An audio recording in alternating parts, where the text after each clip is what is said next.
back to the fermented world. Today we are looking in on the New England IPA, which is by Neon Raptor and Brew Day Supplies. It's kind of a collaboration. Today we're checking gravity and see whether we can add the first edition of dry hops, which is in this bag here, and we've got Mosaic and Columbus to go in.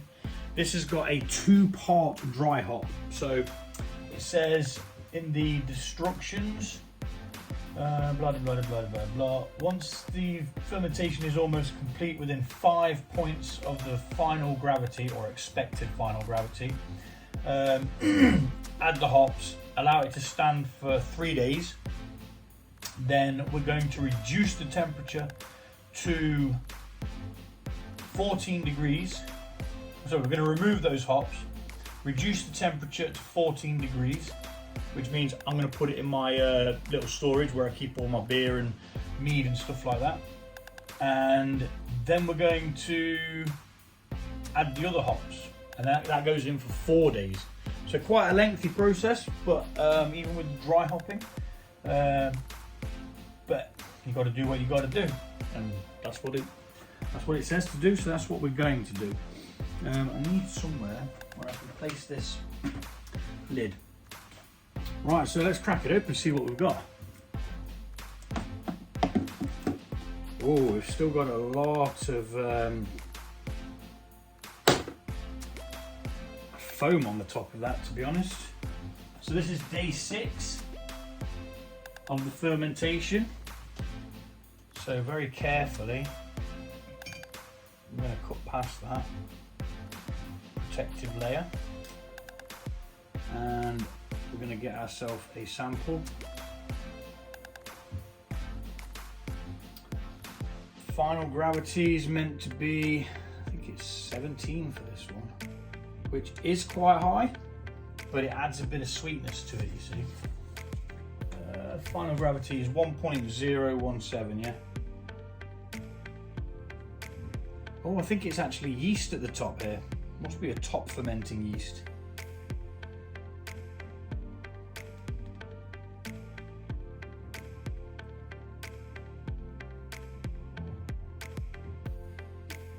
Righty-ho. A quick butcher's what we got. Oh yes, we are definitely below what it should be, which is good. So we can definitely add this hops, although we are at about 14, so we are a little bit under it. I can't see it very well. 2, 4. Yeah, I'm going to say 14. So very gently we're going to pop that back in, because it belongs in there.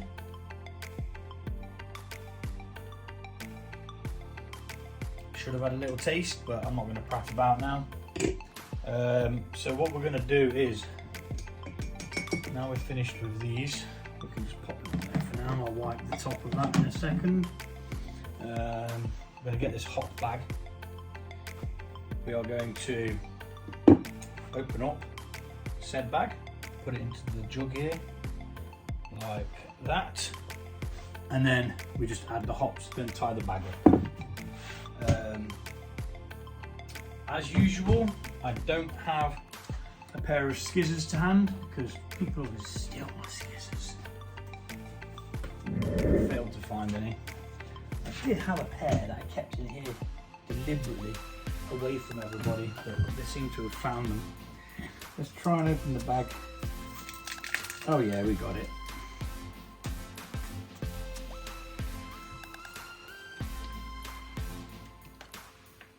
Oh my goodness. Oh, it smells so good. So all of that's going in there.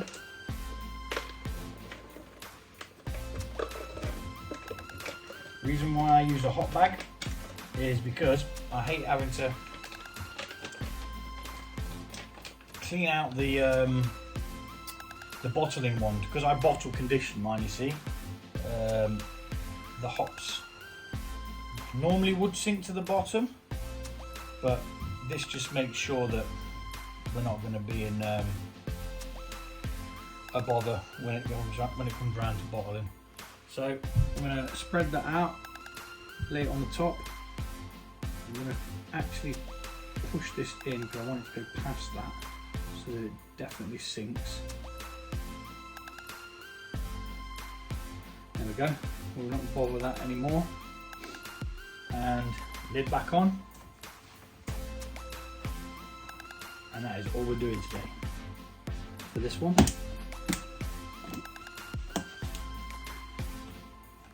And then just seal it back down. And we'll be back in 3 days to add the other hops and take that hops out. Until then, adios. Right, so we're back for part 2. We're going to be adding another 100 grams of hops to this. It's still bubbling away. This is the Neon Raptor and Brewday Supplies collaboration kit, all grain kit, and this is a New England IPA. It'd already gone past the mark that it was supposed to be at, so ours is probably going to be a little bit stronger. I don't know why that is. Maybe it's because I recrushed the grain and I just get a crazy amount of it. I'm not sure. But hey, a little bit more, can't complain. So we're going to open this up. I have sterilized my hands because I'm going to be squeezing the hop bag to get all those the juices out, because I want to lose as little as possible of this beer. I've got a bowl down here which I'm going to put the hops into. I'm going to dump it into, and then I'm going to be putting the hops, the same hop bag back in, but with a different hops in.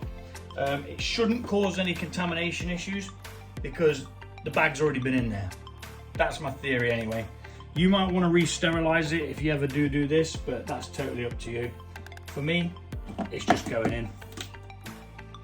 And to be honest, we've still got a big layer of like that cakey kind of thing at the top, which I don't quite understand why. But hey, again, I'm not going to be tasting this because I haven't sterilized any of the stuff that I'd need to be able to taste it. And we're just gonna gently squeeze as close as possible, trying not to cause any oxygen.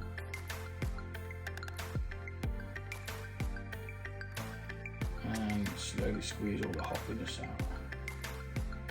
Gently, as much as possible. And then obviously we're going to open the hop bag without it contacting anything apart from my sanitized hands. We're going to ditch the hops that's in there into this bowl, like so, or as much of it as possible. Yep, I'm happy with that. I hope you are. There's going to be bits in there still. There's hardly any, but I'm just going to go run my hands through the sanitizer again, just because I've got all that gunkiness on and I don't like it. So I do need a pair of skizzers, which I probably haven't got because we always go walkies. Oh my god, the skizzers has returned. And then we're going to do the same. We're going to open this hot packet up, add it to this hot bag or muslin sock, whatever you want to call it.